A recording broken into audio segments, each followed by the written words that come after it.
Good morning. This is your Barbados Today morning news update for Tuesday, January 14. It's day 2 of the money laundering trial involving former Government Minister Donville Inniss. On Monday, former Chief Financial Officer of the Insurance Corporation of Barbados Limited, Kamante Miller, a state witness, admitting to writing 2 fraudulent invoices which were intended to be paid to Inniss. She, however, insisted that she never knew the monies paid were bribes. Meanwhile, FBI Supervisory Special Agent Stephanie Krug will continue to give evidence today. On Monday, she told the court of several emails and text messages between Inniss and Alex Tasker, ICBL's former senior vice president, related to payments for a consulting fees between June 2015 and 2016 and a loan request made by Inniss for the sum of $75,000. In other news this Tuesday, investors can start applying for licenses to grow medicinal marijuana as early as next month. Word of this from Agriculture Minister Indar Ware, who says the just established Barbados Medicinal Cannabis Licensing Authority is ready to begin issuing licenses by February.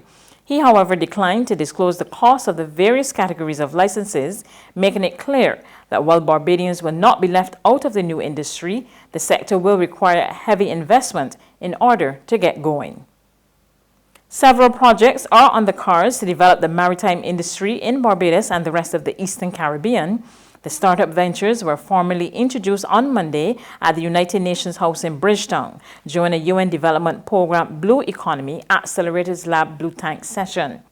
UNDP's resident representative for Barbados and the Eastern Caribbean says the region needs a mix of tested and proven methods as well as innovative ideas to press ahead. I do think that business as usual has a place in some sectors of the industry. I think that repeat of tested and traveled pathways has a place and can be presented as an economically viable alternative. But and so I don't see it necessarily as something that is wrong. But I do value it as something that is wrong in the knowledge management sector. In the knowledge management sector, the new idea needs to supersede the old idea.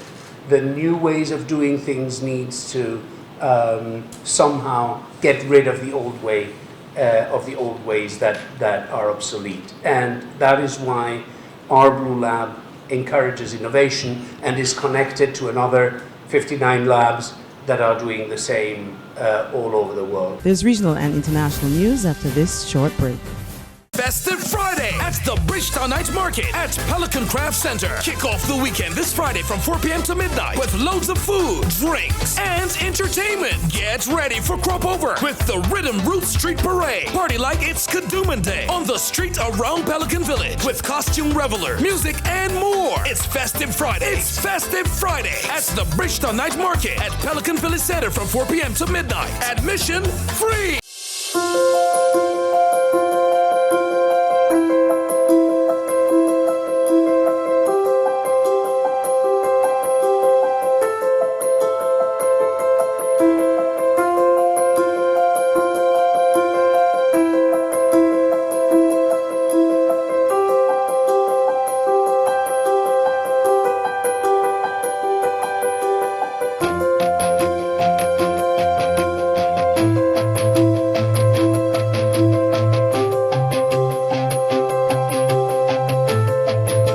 Barbados Today, news you can trust.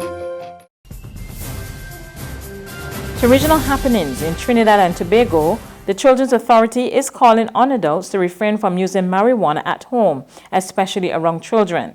At a press conference yesterday, Chairman of the authority, Hanif Benjamin, says using the drug around minors is an offense and they will be taking action against anyone from breaching the laws with regards to the protection of children. Nisha John Mohammed of TV6 News has more in this report. Our overall position is once we have children in the mix, marijuana should not be used.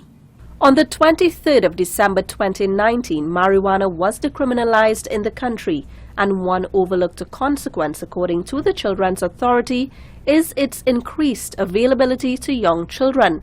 The authority, quoting from the 2017 National Drug Report, said there was an increase in marijuana use among primary and secondary school children in that year. In addition, a 2013 secondary school survey by the National Alcohol and Drug Abuse Prevention Program revealed that marijuana attracted the curiosity of school-aged children, which was the highest rate when compared to other drugs. And according to the Deputy Director of Care Services at the authority, the youngest marijuana user was just 5 years old. It remained the easiest drug for students to access and the most frequent offered drug to children in various settings, including social events, home and school. But following weeks of extensive discourse and research, the authority found an increase in serious medical outcomes among young children exposed to marijuana. Marijuana use can significantly impair judgment, motor coordination, and reaction time. Acute marijuana use can interfere with one's ability to learn new things, focus, multitask, and retain information. The Children's Authority says it is working with the schools to tackle the problem. Further afield, Queen Elizabeth has reluctantly agreed to her grandson Prince Harry and his wife Meghan's wish for a more independent future after the British royal family held crisis talks on Monday to resolve a widening rift among the Windsors. In a remarkable break with tradition, Prince Harry and Meghan Markle can go their own way. After holding an emergency meeting with her grandson Monday, Queen Elizabeth gave her blessing to the couple's desire to step back as senior members of the royal family and live part-time in North America. In a statement, the 93-year-old monarch said, quote, "My family and I are entirely supportive of Harry and Meghan's desire to create a new life as a young family. Although we would have preferred them to remain full-time working members of the royal family, we respect and understand their wish to live a more independent life as a family while remaining a valued part of my family." And so apparently ends the latest and one of the most astonishing episodes among Britain's royal family. The crisis was triggered when Harry and his American actress wife Meghan blindsided the Queen and the world with an Instagram post that said they would carve out a, quote, progressive new role within the family, partially raising their young son Archie an ocean away and working toward being financially independent. Buckingham Palace scrambled, quickly issuing a counterstatement that essentially said, "Hold on, these things are complicated." The Queen then summoned Harry, his father Prince Charles, and his older brother William for a family powwow, with Meghan said to have weighed in on the phone from Canada. In the end, Harry and Meghan appear to have gotten their way, and their exit, or Megxit, as some have playfully called it, will soon be set into motion. That's news, but for the very latest, visit our website at www.barbadostoday.bb. You can also subscribe to our e-paper, email updates, or like us on Facebook, and sign up for our breaking news alerts via WhatsApp. We're also on Azuma Media in bus terminals, as well as Screenplay at supermarkets and gas stations near you. You can also hear us on Mix 96.9 FM and Capital Media HD 99.3 FM.